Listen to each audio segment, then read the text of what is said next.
그날 밤 저는 살면서 처음으로 내 직업이 부끄럽다는 것을 느꼈습니다. 워싱턴 시각으로 일요일 저녁 비상 호출을 받고 펜타곤 지하 3층으로 달려갔을 때 대형 모니터에는 수백 개의 붉은 점이 아라비아 반도를 향해 쏟아지고 있었습니다. 이란이 발사한 탄도미사일, 순항미사일, 자폭 드론을 합쳐 총 253기였습니다. 그리고 그것들을 향해 파란 점들이 솟아올랐습니다. 아부다비 인근 6곳에서 동시에 발사된 그 파란 점들의 이름을 저는 너무나 잘 알고 있었습니다.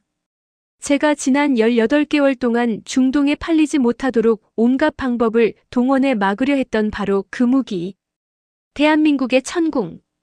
두 점이 만날 때마다 붉은 점이 하나씩 꺼졌습니다. 쉬지 않고 멈추지 않고 기계처럼.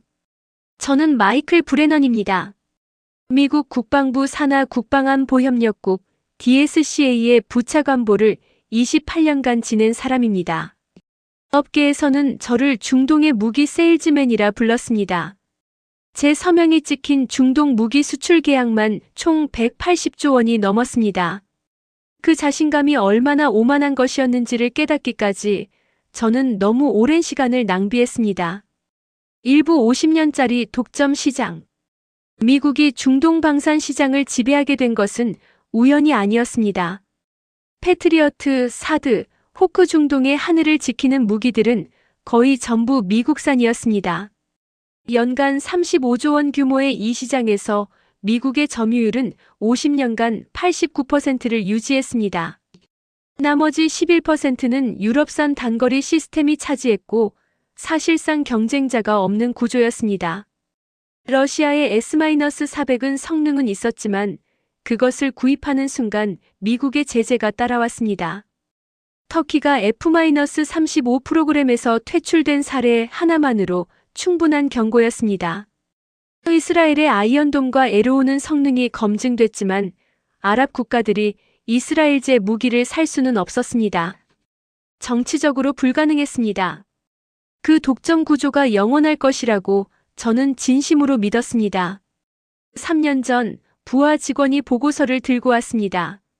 한국이 UAE에 천궁라는 중거리 지대공 미사일 시스템을 제안했고 UAE 측이 관심을 보이고 있다는 내용이었습니다.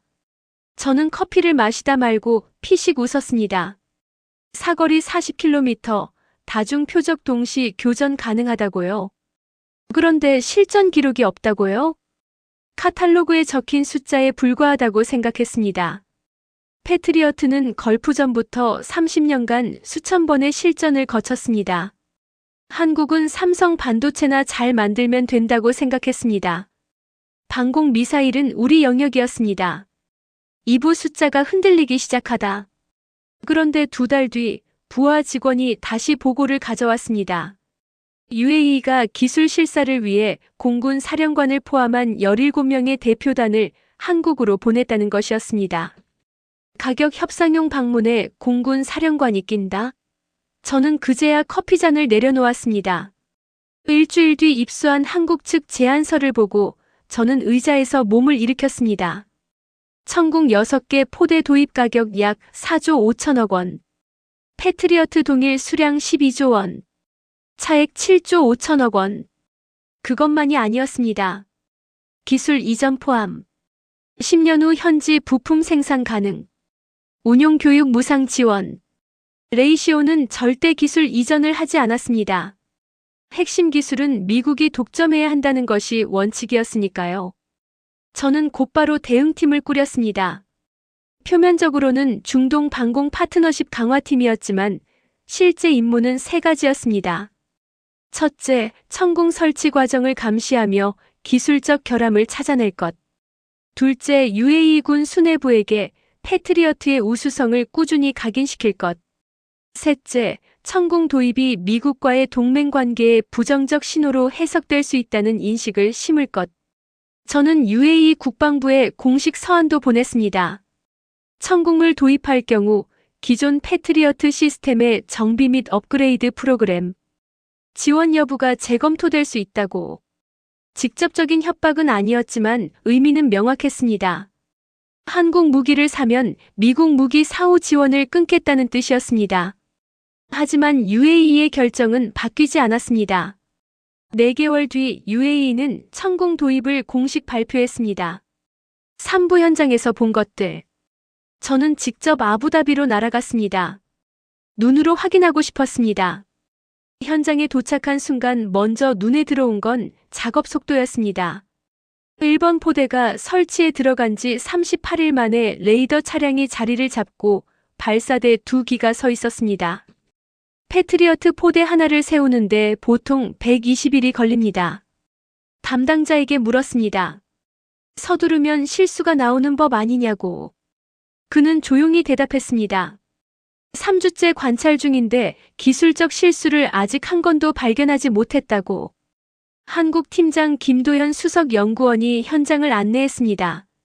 저는 의도적으로 까다로운 질문을 던졌습니다.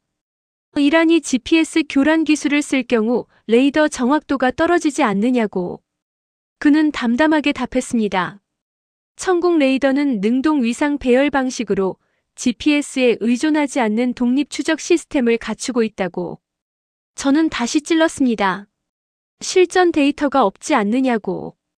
그가 인정했습니다. 맞다고. 그런데 이어서 이렇게 말했습니다. 실전 데이터가 없다는 건 실패 데이터도 없다는 뜻입니다.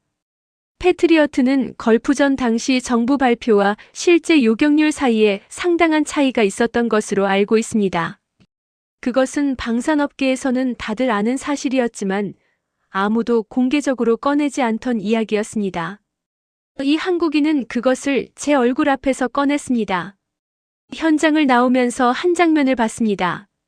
가장 젊어 보이는 기술자가 42도 사막의 열기 속에서 철판 아래 엎드려 무언가를 점검하고 있었습니다. 동료가 물을 건네주자 그는 한 모금 마시고 다시 철판 아래로 들어갔습니다. 그 뒷모습을 보면서 저는 아무 감정도 느끼지 않으려 했습니다. 아니, 느꼈지만 인정하지 않았습니다. 최종 설치 완료까지 걸린 시간은 9개월이었습니다. 원래 계획은 14개월. 5개월을 앞당겼고 전 항목 품질 검수를 통과했습니다. 중대결함 제로였습니다.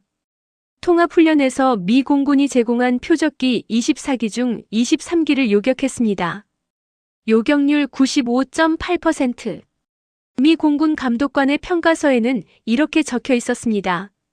패트리어트 PAC-3화 동등하거나 일부 항목에서 상회. 특히 반응 시간이 1.5초 빠름. 저는 그 보고서를 서랍 속에 넣어버렸습니다. 4부 그날 밤. 이란이 미사일을 발사했습니다. 253기였습니다. 탄도미사일 112기, 순항미사일 87기, 자폭 드론 54기. 이 중 UAE 방향으로 향하는 것이 73기로 분석됐습니다. 아부다비 인구 180만 명이 그 안에 있었습니다. UAE 내의 패트리어트 포대는 노후화로 제한적 가동 상태였습니다. 실질적인 방어는 천군가 담당해야 했습니다. 첫 교전이 시작됐습니다. 파란 점이 올라갔습니다. 붉은 점이 꺼졌습니다. 하나, 둘, 셋. 쉬지 않았습니다. 가장 위급한 순간이 왔습니다. 탄도미사일 22기가 동시에 아부다비 시내를 향해 접근 중이었고 예상 착탄까지 137초가 남아 있었습니다. 합동정보실이 묘지처럼 조용해졌습니다. 천궁 1, 2, 3번 포대가 동시에 교전을 시작했습니다. 30초 경과 8기 요격, 60초 경과 15기, 90초 경과 20기. 마지막 1기 아부다비 시내까지 14km. 파란 점이 올라갔습니다. 3초 뒤 붉은 점이 사라졌습니다. 22기 전기 요격 완료. 합동정보실 누군가가 박수를 쳤습니다. 누군가는 책상을 내리쳤습니다. 옆에 앉은 대령의 눈가가 젖어 있었습니다. 저는 그 자리에 서서 멍하니 화면을 바라봤습니다. 최종 집계가 읽혔습니다. 영공 진입 발사체 253기, 천궁 교전 248기, 전기 요격 성공, 자체 요격 실패 제로, 전체 기준 성공률 98.0%. 패트리어트 PAC-3의 공식 최고 실전 요격률은 95% 전후입니다. 한국은 첫 실전에서 98%를 찍었습니다. 오부 무너진 것들. 다음 날부터 세계가 들끓었습니다. 사우디아라비아가 천궁 8개 포대 도입 공식 검토에 착수했습니다. 규모는 8조 원. 이어 이라크, 쿠웨이트, 오만, 카타르까지 관심을 표명하기 시작했습니다. 3일 만에 중동 5개국이 줄을 섰고 합산 예상 규모는 20조 원을 넘었습니다. 그 돈은 원래 미국이 가져야 했던 것들이었습니다. 저는 상원군사위원회 비공개 청문회에 증인으로 출석해야 했습니다. 2주 전 바로 그 위원회에 한국 방공은 실전 미검증이며 패트리어트가 유일한 선택지라고 직접 보고했던 그 자리였습니다. 위원장이 물었습니다. 그 보고가 틀린 것이냐고. 저는 대답했습니다. 결과적으로 그렇다고. 한 의원이 물었습니다. 왜 한국을 과소평가했느냐고. 한국은 우리의 가장 가까운 동맹 중 하나이며 함께 전쟁을 치른 나라인데. 저는 오래 침묵했습니다. 솔직하게 답변드리겠습니다. 저는 한국을 무시했습니다. 미국이 기술을 가르쳐준 나라가 스승을 이길 수 없다고 생각했습니다. 그 생각이 오만이었습니다. 청문회가 끝난 뒤 저는 사직서를 제출했습니다. 에필로그 진짜 깨달음. 퇴직 후 저는 한국 방산의 역사를 다시 처음부터 공부했습니다. 한국이 독자 방공 미사일 개발을 시작한 것은 1990년대였습니다. 미국이 기술 이전을 거부하자 스스로 만들기로 한 것입니다. 반도체를 설계하는 것과 차원이 다른 일이었습니다. 초음속 비행체를 실시간으로 추적하고 궤적을 예측하고 정확한 시점에 요격체를 발사해 초속 수킬로미터로 날아오는 표적을 맞춰야 합니다. 레이더 기술, 유도 알고리즘, 추진체, 전자전 대응 이 모든 것이 동시에 완벽해야 합니다. 미국은 이 기술을 70년에 걸쳐 쌓았습니다. 수조 달러를 투입했습니다. 한국은 그것을 20년 만에 해냈습니다. 미국의 도움 없이. 오히려 미국이 기술 이전을 거부했기 때문에 처음부터 스스로 할 수밖에 없었습니다. 그 20년의 무게를 저는 이제야 느낍니다. 퇴직 후 현장에 있었던 담당자에게서 뒤늦게 한 가지 이야기를 들었습니다. 아부다비 포대 설치 기간 동안 한국 기술진이 매주 작성한 기술 점검 보고서. 맨 마지막 줄에 매번 같은 문장이 적혀 있었다고 합니다. 이 시스템은 반드시 작동해야 합니다. 실제 상황에서 우리가 없을 때 이 무기가 대신 사람을 지켜야 합니다. 저는 28년간 무기를 돈으로 봤습니다. 35조 원 시장, 점유율, 수출 실적. 그것이 제가 본 전부였습니다. 그들은 무기를 사람으로 봤습니다. 그 차이가 결국 모든 것을 갈랐습니다. 미국은 70년 동안 우리가 최고라고 말해왔습니다. 한국은 20년 동안 아무 말도 하지 않았습니다. 그냥 만들었습니다. 묵묵히 정확하게 끝까지. 그리고 어느 날 밤 말없이 253기를 막았습니다. 저는 틀렸습니다. 한국이 맞았습니다. 대한민국 방산 저는 이제 그 이름 앞에 진심으로 경의를 표합니다.